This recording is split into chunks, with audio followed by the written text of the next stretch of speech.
Publicity steel photographer म्हणून सुरू झाला आणि पुढे सिनेमॅटोग्राफी आणि डिरेक्शनपर्यंत पोहोचला. हा प्रवास घडवण्यामागचा टर्निंग पॉइंट नक्की कोणता होता? टर्निंग पॉइंट असं नाही म्हणता येणार. हं, हं. कारण का अ, मी स्वतःला खूप लकी समजतो, की अ, मी कामं करत गेलो आणि त्याप्रमाणे मी घडत गेलो. काही गोष्टी ठरवून केलेल्या नाहीयेत. म्हणजे आज मी कॅमेरामन आहे, पण मी कुठल्याही प्रकारचं कॅमेराचं तंत्रशुद्ध शिक्षण घेतलेलं नाहीये. अ, माझं शिक्षण जे काही झालं ते अ, मी स्टिल फोटोग्राफी करत असताना सेट्सवर झालं.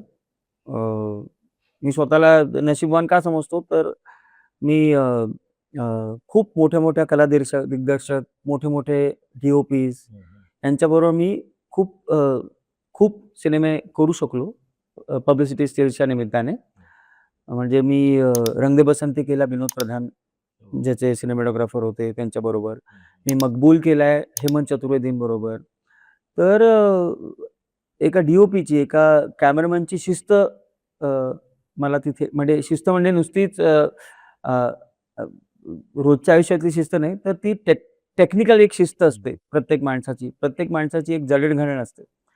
तर ती मला खूप जवळून बघायला मिळाली. माझं सिनेमॅटोग्राफीचं अर्धं काय अख्खं शिक्षणच त्या अ, सेट्सवर झालं, जिथे मी स्टिल्स करत होतो. ओके. आणि मला असं वाटतं, की ह्या सगळ्या मोठ्या लोकांकडनं म्हणजे समीर चंदा जे आहेत, जे होते, हो, हो. खूप मोठे कला दिग्दर्शक होते. त्यांच्याबरोबर मी 5 सिनेमे केले.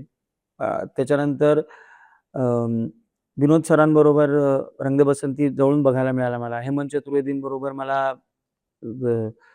मकबूल बघायला मिळाला.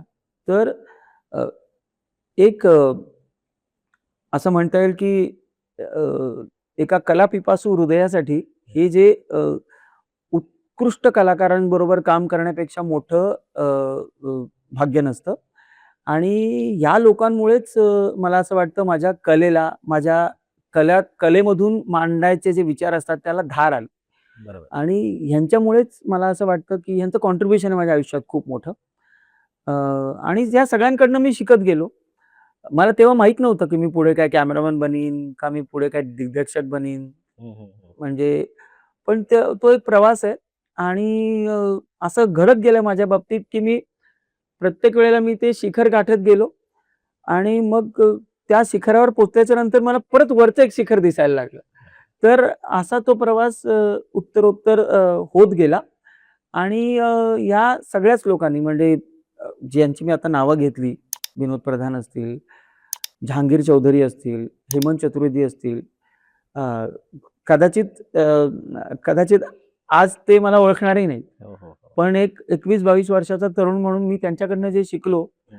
त्याच्यावर मी माझं पूर्ण आयुष्य काढू शकतो. इतकं इतकं मला त्यांच्याकडनं शिकायला मिळालं.